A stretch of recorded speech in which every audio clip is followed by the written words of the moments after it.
Hi, folks. Mark Merrill with Firm.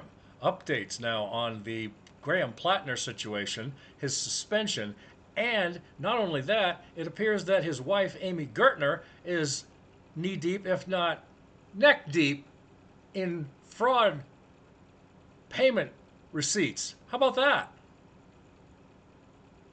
So here it is, folks. Of course, from our friend Steve Robinson at Maine Wire, editor in chief, by the way, and also the Maine Policy Institute is what we're going to give you now. A report that took place back on July 8th. So here we go.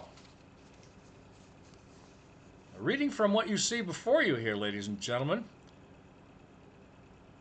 Mr. Robinson, with his report, State of the Maine Welfare Fraud Investigators have been quietly investigating Graham Platner's wife, Amy Gertner, for defrauding the Medicaid program, MaineCare, according to records obtained by the Robinson report, and the documents provided by a source who asked to remain anonymous show alleged welfare overpayments totaling more than $9,000. That's right, $9,000 in Medicaid benefits known as MaineCare. Now, some more details coming out here, folks, as we continue on with Mr. Robinson's report. Then we've got another one here from, maybe you've heard of this gentleman, Brandon Gill, out of the state of Texas. He's got some words of, shall we say, enlightenment about the Democratic Party, just overall. But I think it applies to the state of Maine as well. What the hell are you doing?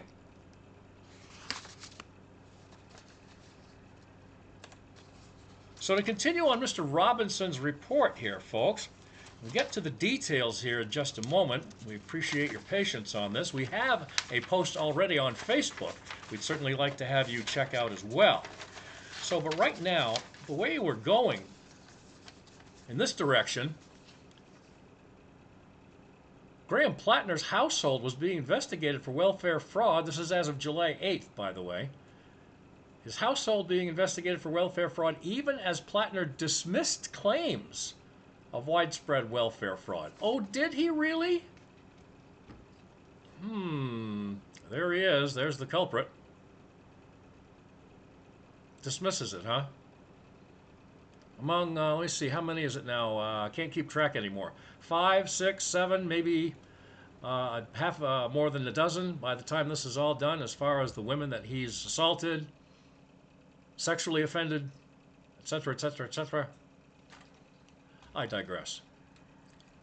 State of Maine welfare investigators have been quietly investigating the wife of disgraced progressive icon and alleged rapist Graham Platner.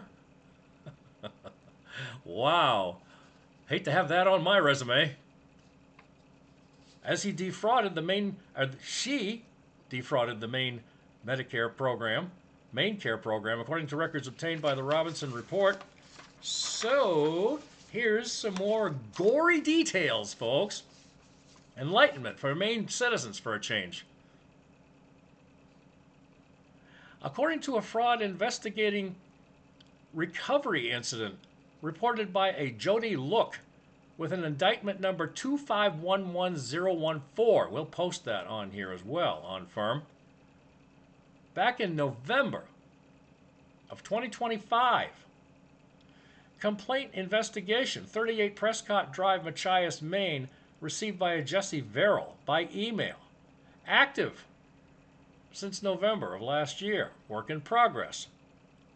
Randy Clark, eligibility specialist, complainant from 19 Maine Avenue in Bangor. And then down below it gives Jody Look, the responding officer. And circumstances, Office of Family Independence, offenses, income. The documents provided by a source who asked to remain anonymous, as previously mentioned, show alleged welfare overpayments, as mentioned, $9,000 over $9,000 in Medicaid benefits known as MaineCare. But to continue on, the records from a fraud investigation recovery case, as we just told you, opened under incident 2500014, list Amy Gertner, Platner's wife, as the suspect and Platner himself as a, household member. Is that right? Both share the address in Sullivan, Maine. According to a narrative reported in the documents, Assistant Attorney General Charles Boyle attempted to dismiss the welfare fraud investigation as not worthy of prosecution during a June 9, 2026 video conference, just days after Platner became the Democratic nominee for the U.S. Senate. Oh, really? Oh, really? Not really necessary, huh? Well, look at this laundry list right here, folks, and we'll read it to you. Recognize some names on there? Yeah, I think you would. Amy J. Gertner, suspect, 59 Harborview Drive, Sullivan. Platner, Graham C., household member, 59 Harborview Drive, Sullivan. Randy Clark, eligibility specialist, complainant, 19 Maine Avenue, Bangor. A video conference was held June 9th of 2026 at 1000 hours, 10 o'clock in the morning, with myself, according to the complainant, and Miss Look, and Assistant Attorney General Charlie Boyle. Mr. Boyle explained there were many inquiries, on the Gertner-Platner situation, and advised that this one did not meet prosecution threshold. Is that right? Twice he said that.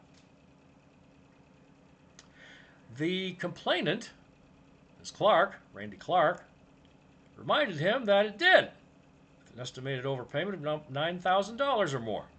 He advised that we could seek subpoenas and he would grant them, but they would not prosecute the case as it was MaineCare only and there was no recoupment.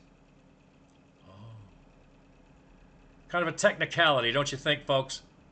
Especially when you're paying for health care and you deserve it, but you don't have it. But yet they keep stealing from us. Deflectocrats.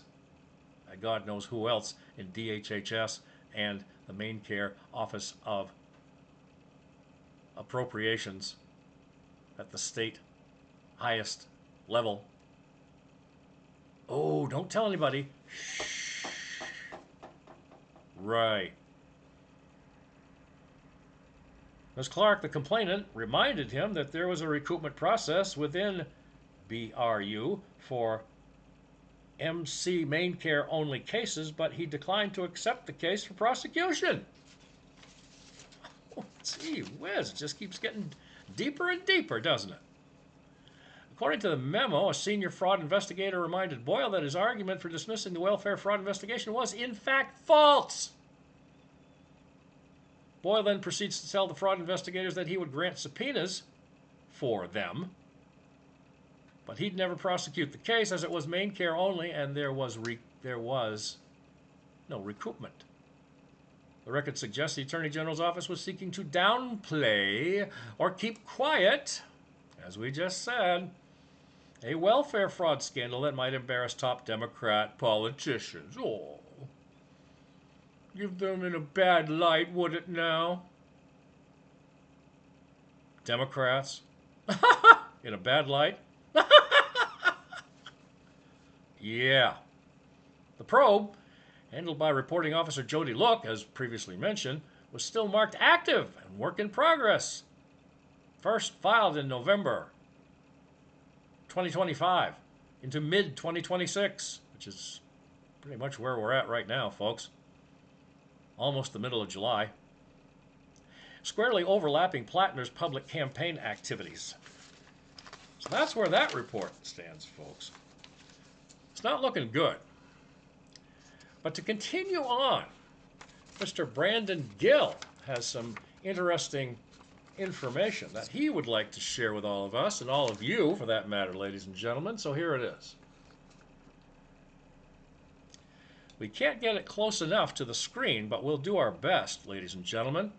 Mark Merrill here on firm as the suspension and the ongoing saga of who's going to be running against Susan Collins from the Democratic side continues. Now, Mr. Gill, who is a U.S. Congressman from Texas of the 26th Congressional District, at Real Brandon Gill, and we'll make sure that you get a contact piece of information on him. This was as of May 30th, this year. Here's the laundry list, folks, and it's not pretty.